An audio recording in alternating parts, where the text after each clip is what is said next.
oh yeah, they call me double clue. 'Cause I don't go outside for nothing. No one's gonna make me leave this room. So hello everyone and welcome back to the AOR Talk Show. And as you can probably tell, I am not Niran, and that is because Niran is unfortunately unable to be commentating with us for this episode. That is because we originally recorded it and then unfortunately someone's audio, not naming names, it might have been mine, a little bit messed up. So therefore we're having to re-record this. So Niran isn't here this time, but I do have two very special guests once again. So we've got Chris back once again. Say hello. Hello. And we've got a new person who you may have worked out if you've seen the videos on his channel. We've got a very special JD, or Tierra Limitless. Yo. So yeah, obviously you probably know who JD is. He's been driving in these leagues since season 5 and is once again driving this season. So I'm sure both Chris and JD can give us some inside knowledge on the race. So after a fantastic race last time out in Australia, round 2 brought us to Bahrain, which was a bit of a different track, obviously a night race, and we will see who did the best in qualifying. So would you like to take us through that, Chris? Yep, it was Flying Finn actually taking pole position. Obviously, he won the previous race. That was a very quick time, to be honest. 29 was a very, very quick time, in my opinion. Martin very close behind. Street was a little bit of a surprise in 3rd, in front of Sayaru. And then was Aris Falcon in 5th. Then, JD in 6th. I think you weren't too happy with your qualifying. No, not really. Going into this race, I was doing 29.7s in practice quite consistently, but you may have seen in my video, I actually rang the wrong setup. 7.6 wings, I don't think was a particularly good choice around there. As you may know, I've noticed at the end of the race when we had our little ding-dong at the end, but a bit slow in the straight line for me in that one, but it is what it is. Yeah. I think it should just happen sometimes if you want to make changes before the race, and sometimes it doesn't really work out. Leopard was, of course, behind you, then was me in 8th, then my teammate. Actually, all the time, Stu is right behind me in qualifying. I don't know why. Andre in 10th, then we've got Jason, the first time who had the free tire choice at the start of the race. Then reverses, Snowy, Lucky Dog in 14th. And then we've got Franglish, Burnout, Cyril Rosberg, Mike Marshmallow, who is worth mentioning. New guy to the league, a reserve driver at least for Bahrain and China. And then we've got 6 skills. And unfortunately, Cyril Hamilton wasn't able to set a time. And Alonso of STSF1, Alonso 14, and Dizzy Cupid unfortunately disconnected before qualifying even started. So yeah, thank you very much, Chris. So as Chris said there, Dizzy Cupid from the podium in Australia disconnected before qualifying started and therefore was unable to participate. So at this early stage in the championship, that is obviously huge because he'll be losing out a huge number of points to his championship rival. And with it being so close at the top of the championship with 4 or 5 drivers, that's going to be very difficult for him to claw those points back. So on to the race now. Would you like to take us through what happened at the start of the race? Yeah, I think at the start of the race, for the top guys, I think it was a relatively clean start from what I remember. There's no real incidents at the front of the pack, but I believe Jason may have had an incident at the back with, was that a reversal? So I think there's and a little Snowy. bit of, and Snowy as well. So I think there's a little bit of controversy I saw on Twitter and the stewards, I think, after the race. But no, I think at the start for the front pack, it seemed to get away pretty cleanly. No real incidents I saw there, and it was really, really close. So for the first stint, particularly for the top 5, it was no real separation between there. It was really expected. I actually expected that before the race because of the long straights, the slipstream. Yeah. If P2 and P3 are not necessarily battling in the beginning, then P1 is not going away anyway. But it seemed like that Flying Finn and Martin pulled away in the first couple of laps a little bit. They had a very quick opening lap. I think it was at 32.9 actually, which was also Martin's fastest lap in the end. So they were very, very quick in the first couple of laps. No, from practicing with Martin, who I've known for many years now in other leagues and stuff as well. He was really, really quick. He was the danger man, I thought, before this race. He's exceptionally good around this track. And Flying Finn is someone who's really impressed me as well, who's a bit of an unknown character maybe before this season in AOR. I'm not sure if he competed in other leagues. I'm sure he did before this. But he's really impressing me this season. Obviously, Australia, just his consistency. And then also practicing with him here. It was mainly those two guys who I saw was a little bit separated in the pace around here. And then from the rest of the field, Ciaru, who I'd say is a dark horse for this championship as well. He's really, really good at looking after his tyres. Someone I particularly noticed, he's very, very good at looking after his tyres.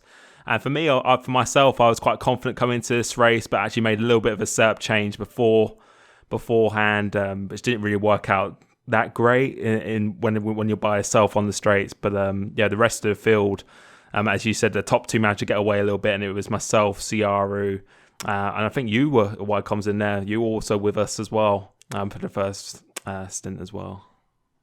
Yeah, I actually made some positions up in the first couple of laps, and then towards the end I was a little bit closer to you, especially on the pit entry where you were quite cautious. Yep. No, definitely. The pits, that's something you can make up a lot of time in this game. I find that something you kind of have to do a little bit of your homework on where to actually find the braking points before the pits, because it can actually cost you half a second, which we know in league racing can ultimately mean the difference between winning or losing. Yeah, definitely.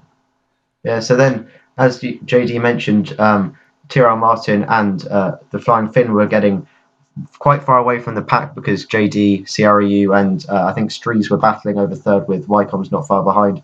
But then on lap 4, a pivotal moment for the race happened, didn't it? Yeah, Flying Finn actually got a puncture, and I'm not sure what happened. I thought it was a ghost car or something when I was going around the track. I'm not sure what was happening, if it was a lapped car or something. But yeah, he actually got a punch on lap 4, which is pretty surprising. Or lap 6 or something. Yeah, for quite early on in the race, definitely before the first pit stop. I was really surprised at because I actually got a punch on that lap 7 myself in practice. And again, as I said before, this game is all the drivers in this league are so close together on pace. It's mainly down to strategy and how you're actually looking after your tyres, because tyre wear in this game is probably the biggest factor. You've actually got to drive slowly at times, which can actually benefit you from doing a less stop than someone else. So I think he had that 75% tyre wear or something. If you do a major lockup, then you can blow up your tyres, which is exactly what happened to him. And I'm pretty sure that's not what he wanted coming into this race. So, yeah, that was definitely pretty exciting for the viewers, but not really too exciting for Flying Finn when that happened to him. And that, of course, enabled Martin to pull away, especially because he got the undercut on Ciaru, especially, who was, I think he was in front of you when you pitted. Yeah, I think I made a wrong decision because I think I got into third place from 6th, and it was Martin and Finn, and we were actually starting to catch them. And then since I was just pretty much had a drag shoot on the straight line with the wing settings I was using, Ciaru got past me, but I made the mistake of battling with him again, which kind of let Martin get away. And I actually followed Martin into the pits quite early on. I think it was end of lap 5 and went into the pits. So we both got a little bit of an undercut, but Ciaru went on for another lap, which he quite likes to do in this game from what I've noticed. He's really good looking after his tyres. So we both came out with a little bit of gap to him. But yeah, from there, the race progressed quite nicely. After the pit stops, everyone appeared to go onto a set of mediums because the tyres don't last too long around here. But the second stint, there wasn't too much battling really apart at the front because Martin was just appearing to get away or controlling the race between ahead of CRU and Limitless, who are battling. But then coming into the last pit stops, CRU went for a bit of a strategy change. Yeah, he definitely did. I mean, he was, of course, behind you, he was behind JD, of course. Yep. And I was very, very close behind him through the entirety of the stint. I just didn't overtake him because, yeah, as you said before, battling is coasting time. And I was pretty confident that CRU is going to catch JD towards the end of the stint because of the fresher tires. So I just held on as long as I could. And that was really my key to get a good result. Of course, I wasn't really sure where we were because after the first pit stop, it was just people from behind, from out of the top 10 who started on the softs and the mediums. And I think it was Lucky Duck who was always in P1 when Martin wasn't in P1. So we weren't really sure where we were until everyone pitted. Yeah, no, definitely. It was quite annoying seeing Ciara catch me. I saw you right behind him as well. He just couldn't shake you off or anything. So I knew you would be coming as well. Yeah, as you said, I didn't really know myself. I knew I was in a net second, but I didn't know what strategy the other guys doing. I think they're both the Zero boys. Mike Marshmallow, he stayed out as well, didn't he, in the Sauber, and took a little bit of time, a little bit longer than I would have liked to get past him.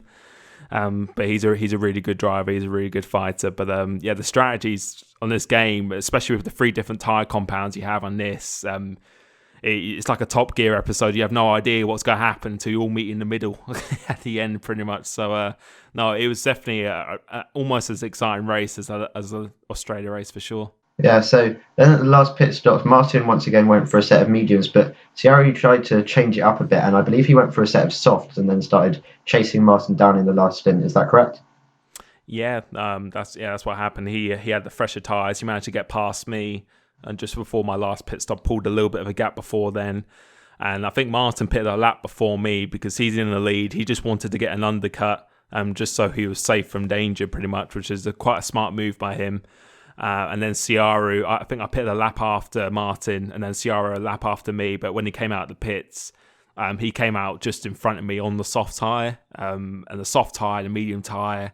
There's quite a big difference in pace as well. And since he's good at looking after his tyres, and he had the fresher tyres as well, that pretty much solidified his second place for the end of the race there. But I'll let Wycombs maybe mention our little battle at the end of the race. I think we both came out in the same lap tyres, and with your driving really well, and with the long straights around here, it was quite a tactical end towards the end of the race for sure between us two.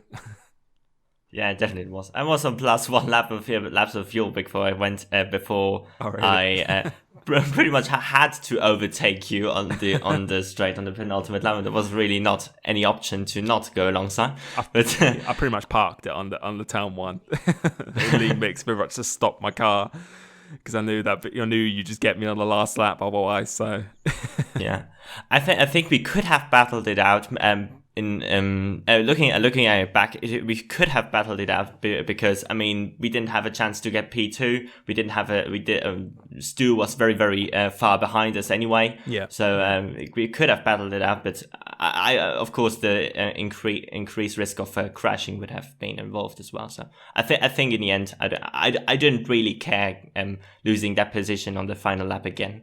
But no, definitely. Well, for me, I felt I had to get that after Australia, just not knowing the strategy well enough. And again, with the strategy in this game, like you can't just practice on just the dry tyres because it can rain at any time. And we'll be moving on to China a little bit in a second because the weather around there is pretty much a lottery as well. But at Bahrain, we were pretty sure it was going to be dry because I don't know about you, I've never seen a wet race around Bahrain, so we could pretty much gamble on it being dry around here. But yeah, I really wanted to get a podium for this race because after the last race, I felt I should have got a podium in that race. Maybe second place was probably off the cards, but third place, I felt I could have got in the first one, so didn't really want to let Martin get too much of a lead in the championship already for this one. So for me, it was either a do or die for that one. For that one there. So yeah, as JD mentioned, he just about managed to hold off Wycombs for third after a bit of a tactical manoeuvre on the penultimate lap. So it was, of course, in the end, Tyrrell Martin taking the win. Only 2 seconds ahead of Ciara in the end. He did manage to fight back to try and close the gap on the softer tyres, but he couldn't quite get it done. And as mentioned, JD finishing just ahead of Wycombs, 9 seconds off the pace. Chris, do you want to take through the rest of the results? Yeah, then we got Lucky Dog, who really, really impressed me in the race, to be honest. He started in P14 he started, and he went from medium soft, super soft. In the end, he was catching to Stu quite significantly, who actually did a 14 lap stint on the mediums, and it was quite interesting because both lost their fuel on the final, coming out of the final corner, but because Lucky Dog's fuel held on for about 2 seconds longer, he was able to make the position in the end. That was quite interesting. And then Leobot, who had to recover as well. I think there was an incident with RS Falcon in the first stint, or at the start of the second stint. I'm not too sure anymore. I believe so, yeah. Yeah, and then Mike Marshmallow, who got promoted down to P8, but he did drive a very well race, to be honest, for his debut, I think. Oh yeah, no, definitely. He's someone I've been familiar with on the previous games as well since 2013. He's may not have as much experience as some of the other people in here, but he's definitely someone who doesn't like to give up a position easily. I can definitely confirm that. So yeah, he did really well for his first race back in AOR. Then, of course, Flying Finn, who had to recover, of course, after his puncture. He did. I think his recovery did went quite well, I guess, with P9, still getting some points, I guess. Then Falcon, of course, in P10, with the first man actually doing a 3-stop alongside both Hondas actually making a 3-stop. And then Andre, who got a puncture as well on lap 7. I think he spun the car actually before he went into the pits on lap 6, and that's why his car got teleported back onto the track. So he had to get and make an extra. That was quite interesting as well. And then six kills, of course, reversal, burnout. And that's actually a mistake on the graphics trees. It's not 16th. He disconnected on lap 5. On lap 5, I think it was. So he will get promoted down to P19 behind Cyril Hamilton. And apart from that, I think Snowy retired earlier, and I think that was it pretty much. Yeah. Yeah. So before we move on to China, we'll have a quick look at the championship standings. So Tyrrell Martin is currently leading the standings with a 4th place. And a win, of course, in Bahrain. Xiaoyu looking pretty consistent with 2 podium finishes, and then the Flying Finn in 3rd with a 1st and a 9th, obviously due to his puncture. JD is sitting in 4th at the moment with 18 points, and Dizzy Cupid down in 5th after his disconnect. So the Drivers' Championship, no one really running away with it, although Martin currently has a reasonable lead ahead of Xiaoyu of 4 points after 2 races, with Flying Finn a bit further back. But the Constructors' Championship is what we really need to talk about, because that is extremely close, isn't it, JD? No, yeah, it definitely is. There's no one flying away with that one. As I believe we mentioned in the previous podcast before we had to record this one, there doesn't seem to be a team where there's 2, in a way, superstar drivers in each of the team. There's always one quite experienced driver, with the one either being a rookie or quite a bit less experienced than their teammate. So yeah, at the moment it's Mercedes, which has just all been Martin so far. So it's been the one horse man in that one so far, 37 points. And then I was pretty happy with Lucky Dog because I don't think he finished the first race. I think he might have disconnected or something in the first race. So he had a really good result on that different strategy to get the 5th place. So we're on 35 points in the Haas team. And then Ciaru picking up quite a lot of points for his team at the moment with 33. And then just shortly behind that, just 5 points behind that, or 6 points with the Williams Martini Racing. And then Force India, 24 points. Red Bull Racing with Dizzy Cupid not being able to turn up to one race. So him getting the 18 points, and then 1 point from his teammate with 19 there. And a little bit further back now, it's quite close between these teams. The McLaren Honda, 9 points. And then Toro Rosso and Sauber both on 6 points, with Ferrari on 2. And the only team without any points at the moment is the Manor Racing team. Yeah, at the moment, Mike Marshmallow's points don't count to Sauber, as he was a reserve. So if Mike's points did count towards Sauber, they'd be on 10. But as he was a reserve for this week, that's why Sauber only have 6 and not 10. And finally, before we move on to China, a quick shout out to the GP2 League once again, where It Scored took the victory after taking pole position. And in the race, Bence Feher managed to come home second on a fantastic one stop from 19th on the grid. So once again, just like last week,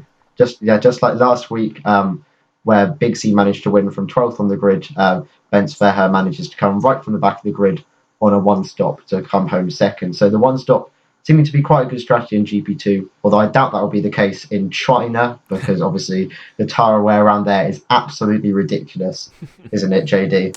Yeah, I was about to say a tyre wear. Your tyres pretty much melt around that track, so it's like driving on police tyre spikes all the time, pretty much. So yeah, around there. I've heard you've done a one stop around there, James, with the safety car helping you out with that. But I really doubt that that's going to be happening this weekend on Sunday in AOR, because there's no safety car on at the moment. So I think the strategy around here, without trying to give my own one away, But I think it's pretty obvious that it's going to be the least amount of stops as possible is probably going to be the direction that the most drivers will go in for this one. Yeah, I think so too. Especially, I think that because the super softs are not helpful whatsoever in the race, I think we will see a couple of guys also, more guys than actually in the first two races to qualify on the softs. I think that is going to be a very, very smart move to make a two-stop actually work pretty well in terms of tire wear. But it will be very, very interesting to see if it's going to rain again. Yep. Yeah. No, I think the weather around there, for me even doing a social, I did a social yesterday myself. And yeah, I think there's a pretty good chance that you're going to see some green or blue tyres for this one, because China seems to definitely throw quite a mixed dynamic weather system quite a bit. But we're going back to the grid. I think it's going to be quite mixed up because I think some people might go on super softs just to get that track position, because you never know that there could be an accident. That the risk of running the soft tyre is that it is a little bit slower, but it's way more durable. But if there's an accident between the soft runners, then the people on the super softs, even though they have to do an extra stop, they'll be having much quicker tyres at the end of the race. So it could always work out for them, but it just really depends how clean the soft runners get their starts at, which is really going to decide the race for me. But with weather, I really doubt that it's going to be dry all the race. I wouldn't mind that myself, but it obviously is pretty exciting for the viewers if it does spice up a little bit.